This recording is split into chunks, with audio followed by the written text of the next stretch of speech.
fragment d'un enseignement inconnu traverse mon bouquin invisible de candidat à la présidentielle. Le point 67 lui est même consacré, un point dont je voulais vous faire la lecture qui est assez longue. Je suis désolé pour ceux qui sont pressés. Georges Gurdjieff, son œuvre, les témoignages de sa méthode, ne figurent pas parmi les recommandations officielles.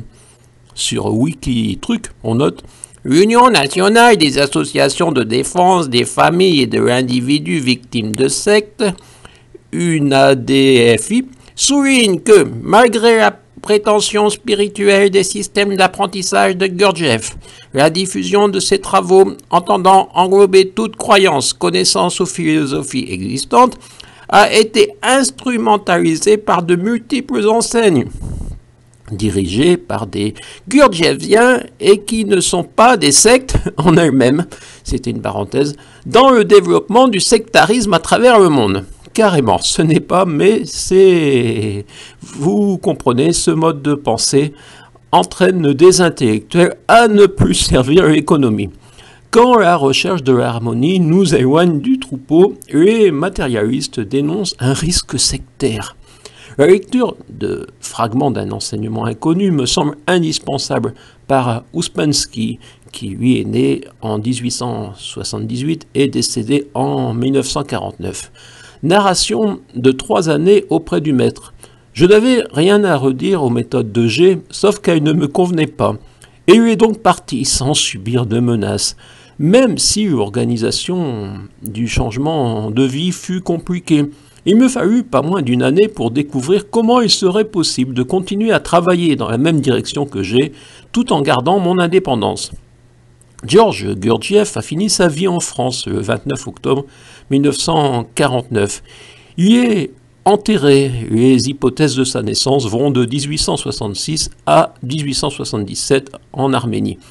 Ces systèmes de symboles, sa loi d'octave, sa table des hydrogènes ne m'ont pas convaincu. Pour échapper au labyrinthe des contradictions dans lequel nous vivons, il fallait trouver une voie entièrement nouvelle, différente de tout ce que nous avions connu ou suivi jusqu'à présent.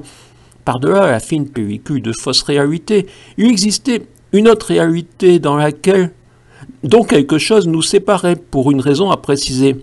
Réunir un très grand nombre de personnes qui ne pouvaient plus avaler les formes habituelles du mensonge et de la vie dans le mensonge. Notre tâche ne consistait pas seulement à apprendre de lui, mais aussi à apprendre les uns des autres. Ainsi, les groupes de G m'apparurent comparables aux écoles des peintres du Moyen-Âge, où les élèves vivaient avec les maîtres et, tout en apprenant de lui, devaient enseigner mutuellement. Les gens sont en train de tourner en machine, et je ne doute pas qu'ils ne deviennent un jour parfaites machines. Vous m'entendez tourner la page, je ne suis pas une machine. Mais sont-ils encore capables de penser? Je ne le crois pas. Ils sont incapables de se rendre compte à quel point ils ne sont que de simples pions sur l'échiquier. Tout est connu n'importe comment, d'une manière toute superficielle. Constat de 1915. Un siècle plus tard, que sommes-nous devenus?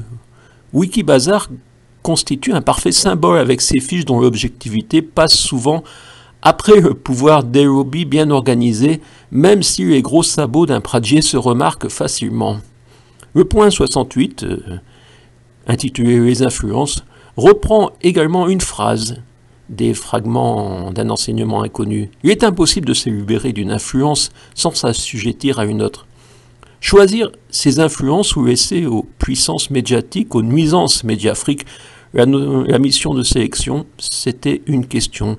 Vous trouverez d'autres extraits dans ce bouquin, peut-être même que je vous ferai une vidéo avec les autres extraits.